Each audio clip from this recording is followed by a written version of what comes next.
یہ پنجتن پاک کا قافلہ نکلا ہے اور نجران کی طرف. میرے عزیزوں، ناموں میں اتنا اثر ہے کہ آج بھی ہم دعا کرتے ہیں لی خمسۃ اطفی بہا حر الوباء الحاطمہ المصطفیٰ والمرتضی وبناہما والفاطمہ. میرے پاس 5 نام ایسے ہیں جن سے ہر بری چیز کو اور ہر گرمی کو میں دور کر دیتا ہوں. وہ 5 نام کیا ہیں؟ ایک مصطفیٰ، ایک مرتضی، ایک حسن و حسین اور ایک فاطمہ. یہ 5 ناموں میں یہ تاثیر ہے. یہ پنجتن پاک کا قافلہ نکلا نجران کی طرف اور حضور پہنچ گئے. اہل حق ہمیشہ پہنچتے ہیں. نبی پاک صلی اللہ تعالی علیہ وسلم میدان مباہلہ میں پہنچے. عیسائیوں کو آنا تھا مقابلے میں، اور جو سب سے بڑا عیسائی پادری تھا وہ اپنے محل میں بیٹھا ہوا انتظار کر رہا تھا، آنے تو دیکھتے ہیں. اور جب حضور پہنچ ہی گئے تو ان کو پہلی بات تو سمجھ میں نہیں آ رہا کیا یہ صحیح میں آ گئے. اور اس کے بعد دیوار پر چڑھ کر کے جھانکنے لگا کہ آئے ہیں تو دیکھ لوں. پہلے دور سے نبی پاک کے چہرے پاک کو دیکھا اور ساتھ میں وہ ایسا منظر تھا کہ سورج جگمگا رہا ہو اور ساتھ میں چاند بھی ہو اور ستارے بھی ہوں. پھر اس آسمان کا کیا کہنا. اس نے دور سے دیکھا اور سٹپٹا گیا اور سارے عیسائیوں کو بلایا اور پکار کر کہا نادانو تم نے کس کو موبائل کے لیے بلایا؟ دیکھ نہیں رہے وہ چہرہ؟ اور وہ عیسائی پادری کہتا ہے قسم خدا کی اگر میں موبائل میں چلا جاؤں سامنے اور وہ نبی اگر اٹھا دے ہاتھ دعا کے لیے قیامت تک کوئی عیسائی زندہ نہیں رہ سکتا. یہ کون کہہ رہا ہے؟ خود عیسائی پادری کہہ رہا ہے. کہا تم نے کس کو بلا لیا؟ حضور پاک صلی اللہ تعالی علیہ وسلم کے پاس وہ سرنڈر ہو گئے. کہا کہ ہمیں مباہلہ نہیں کرنا، آپ واپس تشریف لے جائیں. حضور پاک صلی اللہ تعالی علیہ وسلم واپس تشریف لائے. مباہلہ اسلام میں ہے لیکن ہونے کے چانسز بہت کم ہوتے ہیں، ہوتے نہیں. اس کی ایک وجہ ہے سیدنا خالد بن ولید رضی اللہ تعالیٰ عنہ عیسائیوں نے ایک بار پکڑ لیا تھا اور کہا تم صحیح مذہب پر ہو، حق مذہب پر ہو تو آؤ چلو ہم بھی ٹیسٹ کر لیتے ہیں. کہا چلو. حضرت خالد بن ولید کے سامنے جو معاملہ تھا وہ کیا تھا؟ عیسائی آئے اور ایک ایسا خطرناک زہر لا کر کے رکھا، ایسا خطرناک زہر جس کو چھونے سے چمڑی نکل جاتی تھی. اگر وہ زہر لگ جائے تو چمڑی نکل جائے گی، اتنا خطرناک زہر. عیسائیوں نے کہا کہ چلو اس زہر کو رکھتے ہیں اور ہم دونوں دیکھتے ہیں، اللہ کا نام لیتے ہیں. حضرت خالد بن ولید نے کہا یقین ہے مجھے، میں میرے رب کا نام لے کر زہر اٹھا کر پی لوں گا، تمہیں بھی پینا ہوگا. حضرت خالد بن ولید کو انہوں نے کہا ٹھیک ہے تم پہلے کرو. حضرت خالد بن ولید نے بسم اللہ الرحمن الرحیم پڑھا اور اٹھا کر پورا زہر پی لیا. وہ گھبرا کر بھاگنے لگے. کہا کہ یہ کون انسان ہے کیا؟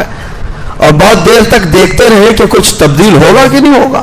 کہاں سے تبدیل ہوتا؟ وہ خالد بن ولید سیف اللہ المسلول ہے. کچھ نہیں ہوا، اللہ کے نام سے پیا.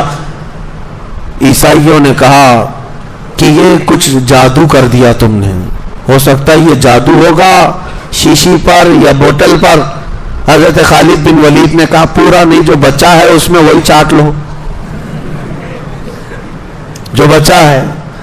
لیکن ان میں سے کسی کی ہمت اور طاقت نہیں ہو سکی کہ اس زہر کو چکھ بھی سکے. ہر زمانے میں یہ ہوا ہے. عزیزان گرامی وقار، آگ میں جانے کا جو مباہلے کا معاملہ ہے یہ بھی کوئی پہلی مرتبہ نہیں تھا. لوگ مجھے آج پوری دنیا میں تقریباً اسی نام سے جانتے بھی. نبی پاک صلی اللہ تعالی علیہ وسلم کی عزت کی بات تھی، ہم نے مباہلے کا اعلان کیا تھا. اور ظاہر سی بات ہے کوئی پری پلان اور منصوبہ بندی نہیں ہوتی، یہ جذبات ہوتے ہیں، یہ ایمانی تقاضا ہوتا ہے.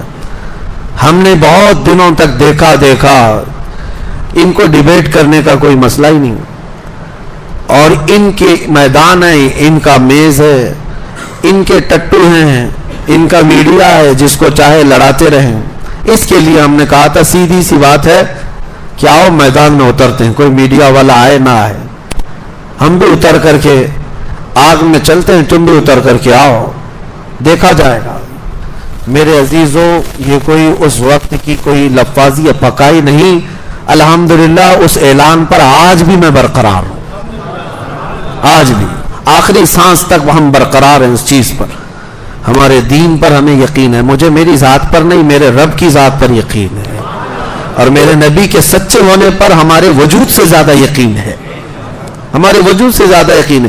یہ ضروری نہیں کہ ہم بہت پاکیزہ لوگ ہیں، بہت بڑے ولی ہیں یا پرہیزگار ہیں، نہیں، ہمیں ہماری طرف کوئی یقین نہیں ہے، لیکن اللہ کی ذات پر یقین ہے. یہ پہلی مرتبہ نہیں، سرکار مفتی اعظم ہند رحمۃ اللہ تعالی علیہ کے زمانے میں بھی اس طرح کا معاملہ پیش آیا. اور ایک بڑے بزرگ ہیں ابو مسلم خلانی، ان کے زمانے میں بھی ایسا معاملہ پیش آیا آگ میں اترنے کا، اور وہ اتر کر کے بھی دکھائے. حضرت مفتی اعظم ہند رحمۃ اللہ تعالی علیہ کے زمانے میں شدھی کرن ایک تحریک چل رہی تھی، گھر واپسی، بہت سارے لوگوں کو مرتد بنا رہے تھے لوگ. تب ایک بہت بڑے پنڈت اور سوامی کو انہوں نے چیلنج کیا تھا آگرہ کی سرزمین پر کہ ایک بہت بڑی کڑھائی تیل میں پک رہی تھی اور آگ لگی ہوئی تھی. مفتی اعظم ہند رحمۃ اللہ تعالی علیہ اور شیر بیش اہل سنت علامہ حشمت علی خان رحمۃ اللہ علیہ، یہ دونوں تھے. اور جو سوامی تھا، جو پنڈت تھا، وہ بکواس کیے جا رہا تھا. تو آپ نے اس سے کہا کہ اگر تو اپنی تمام باتوں پر سچا ہے تو آجا اس کڑھائی میں کود جاتے ہیں. یہ گرم کھولتا ہوا تیل ہے، یہ آگ لگی ہوئی ہے. اس نے سوچا کہ یہ مذاق میں کہہ رہا ہے مولوی. پھر انہوں نے کہا، کھینچ کر کے جب قریب لایا تو تھر تھر کانپنے لگ گیا. کہا کیا حقیقت میں کرے گا؟ یہی معاملہ سلطان الہند غریب نواز کی بارگاہ میں بھی ہے، آپ کے ساتھ بھی ہوا. ایک مرتبہ ایک پجاری بیٹھا ہوا تھا، آگ کی پوجا کر رہا تھا. غریب نواز رضی اللہ تعالیٰ عنہ نے رک کر کے کہا کہ ذرا اس میں ہاتھ ڈالو جو تمہارا خدا ہے. اس نے کہا یہ تو جلائے گی. کہا اتنے سال سے عبادت کر رہے ہو پھر بھی جلائے گی. تو سرکار غریب نواز نے جب یہ کہا تو پجاری نے کہا یہ سب فلسفہ، یہ منطق چلنا چھوڑ دو، آگ کا اثر ہے جلانا، وہ جلاتی ہے. غریب نواز نے فرمایا نہیں، آگ کا اثر جلانا ہے لیکن بغیر حکم خدا کے نہیں جلاتی، میرے خدا کے حکم کے بغیر نہیں جلاتی. تو اس نے کہا اگر تم اپنی باتوں پر اتنے پکے ہو تو تم ہی ہاتھ ڈال دو. اس کی گود میں ایک بچہ رکھا ہوا تھا. سرکار غریب نواز نے اس کا بچہ بھی اٹھا لیا اور خود آگ میں چلے گئے. بہت بڑی آگ تھی وہ، اور ایسے چلے گئے اندر. وہ واویلا مچانے لگا، چلانے لگا کہ یہ درویش گیا تو گیا، میرا بچہ بھی لے کے گیا. بہت دیر تک وہ باہر نہیں آئے. کئی لوگوں کو اس نے جمع کر لیا، بہت سارے لوگ دیکھنے آئے. کافی دیر کے بعد سرکار غریب نواز اس بچے کے ساتھ اپنا جبہ جھاڑتے ہوئے باہر تشریف لائے. کچھ بھی نہیں تھا. بچے کو لے کر کے اس نے دیکھا تو ماتھا بھی ٹھنڈا ہے، جسم بھی ٹھنڈا ہے، سب پکڑ کر کے دیکھو تو آگ کا کوئی اثر ہی نہیں. بچہ تو غریب نواز کا نہیں تھا، بچہ اسی کا تھا. سرکار غریب نواز رضی اللہ تعالیٰ عنہ نے ثابت کر دکھایا. آگ میں وہ حقانیت ثابت کرنے کے لیے، اپنی کرامت نہیں، اللہ کی وحدانیت اور اسلام کی حقانیت ثابت کرنے کے لیے گئے اور واپس آئے. لیکن ساتھ میں یہ بھی بتا دیا جو ان کے دامن سے وابستہ ہوتا ہے، وہ چاہے کسی کا بھی بچہ ہو، اللہ اسے بھی محفوظ رکھتا ہے. اسی لیے ہمارے نعرے کیا ہوتے ہیں؟ غوث کا دامن، یہ بولتے ہیں نا، خواجہ کا دامن. کیوں کہتے ہیں ہم؟ اسی لیے کہ ان دامنوں سے لگے رہیں گے، دنیا کی آگ سے بھی محفوظ اور آخرت کی آگ سے بھی انشاءاللہ محفوظ رہیں گے. یہ آیت مباہلہ. سیکنڈ چیز میں نے آپ کو بتا دی. مباہلہ کیا ہوتا ہے؟ مباہلہ حق کی اظہار کے لیے باطل اور حق کے درمیان ایک ایسا مقابلہ کہ دونوں اپنے اپنے خداؤں کو پکاریں اور اللہ رب العزت حق کو ظاہر فرماتا ہے. تیسری چیز میں نے آپ کو کہا، محمد صلی اللہ تعالیٰ علیہ وسلم اللہ کے رسول. یہ معاملہ حضور کی وفات کے وقت، میرے عزیزو، ہمارا اسلام ایسا ہے جو کسی شخص پر ڈیپینڈ نہیں ہے، کسی بھی شخص پر ڈیپینڈ نہیں ہے. کوئی اگر یہ سوچتا ہے کہ مجھ سے ہی سب کچھ چل رہا ہے اور میں نہیں رہوں گا تو دین کا نظام نہیں چلے گا، تو یہ خام خیالی ہے. امت میں بڑے بڑے علماء آئے، صحابہ آئے، فقہاء آئے، لیکن کیا اسلام رکا ان کے جانے کے بعد؟ سرکار غوث پاک کا اپنا زمانہ تھا، لیکن ان کے انتقال کے بعد کیا اسلام ختم ہوا؟ غریب نواز کے بعد اسلام ختم ہوا؟ کسی کے بعد نہیں. اسلام جو ہے کسی شخص سے ڈیپینڈ نہیں. اللہ تعالیٰ اپنے دین کی خدمات کسی سے بھی لیتا ہے, لیکن یہ دین صبح قیامت تک رہے گا. نبی پاک صلی اللہ علیہ وسلم کی وفات کے بعد یہ دین نہیں رکا, تو پھر اب کسی اور کے بعد کیوں رکے؟ حضور کا جب انتقال ہوا تو صحابہ میں ایک بہت بے چینی تھی, بہت بے چینی تھی. صحابہ اکرام ایسی کیفیت میں تھے کہ ان کو بتانا مشکل ہے, لیکن صدیق اکبر نے یہی آیت تلاوت کی تھی جو آج ہم نے تلاوت کی. وما محمد الا رسول قد خلت من قبله الرسل افإن مات أو قتل انقلبتم على اعقابكم ومن ينقلب على عقبيه فلن يضر الله شيئا. حضرت ابو بکر نے منبر پر کھڑے ہو کر کے آیت تلاوت کی. حضرت عثمان غنی کو صحابہ بتاتے ہیں ایسی حالت تھی جیسے بچوں جیسی حالت ہو گئی تھی. حضرت علی پتھر کی طرح جامد کھڑے ہو گئے تھے, کوئی ہلائے تو ہلتے نہیں تھے. صحابہ جہاں تھے وہیں دیواروں سے کوئی چپکے ہوئے کھڑے تھے. حضرت عمر تو تلوار نکال کر کہہ رہے تھے کہ کوئی کہے گا کہ میرے نبی کا انتقال ہوا میں گردن مار دوں گا. حضرت عمر تسلیم کرنے کو تیار نہیں. وہ کہہ رہے تھے کہ جیسے موسیٰ علیہ السلام کوہ طور پر گئے تھے اللہ سے کلام کرنے کے لیے, ہمارے نبی بھی گئے ہیں, وہ واپس آئیں گے. حضرت عمر کی غلبہ محبت تھا سب کے اندر. حضرت ابو بکر نے اس وقت یہ آیت تلاوت کی. کہا کیا اس آیت کا معنی؟ محمد اللہ کے ایک رسول ہیں, ان سے پہلے بھی رسول آئے اور چلے گئے. اور حضرت ابو بکر کہتے ہیں تم میں سے جو محمد صلی اللہ علیہ وسلم کی عبادت کرتا تھا وہ سن لے کہ محمد صلی اللہ علیہ وسلم کا انتقال ہو چکا, اور جو اللہ کی عبادت کرتا تھا وہ اللہ حی اور قیوم, کل بھی زندہ تھا, آج بھی زندہ, ہمیشہ زندہ رہے گا. تم کس کی عبادت کرتے ہو؟ صحابہ اسی وقت کھڑے ہوئے اور کہا ہم کو تو ہمارے نبی نے صرف اللہ کی عبادت سکھائی, وہ اللہ حی اور قیوم ہے, ہمیشہ زندہ ہے. پھر سب صحابہ کھڑے ہو گئے. نبی پاک صلی اللہ تعالیٰ علیہ وسلم کے وصال کے بعد سب کو کھڑا کرنا یہ معمولی کام نہیں تھا. یہ صحرا حضرت ابو بکر صدیق کے سر جاتا ہے. میرے عزیزوں یہ بہت بڑی بات ہے. غم میں ایسا ہوتا ہے کہ کبھی اگر آپ کے گھر میں آپ کے باپ سب سے اہم ہو, باپ کا انتقال ہو جائے تو گھر سونا سونا ہو جاتا ہے. لوگ بیٹھے رہ جاتے ہیں, کچھ کرتے نہیں, سمجھ میں نہیں آتا کرے کیا. وہ تو امت کے آقا, ہم غریبوں کے والی تھے, وہ صحابہ کی آنکھوں کی ٹھنڈک تھے. جس دن میرے آقا انتقال کر گئے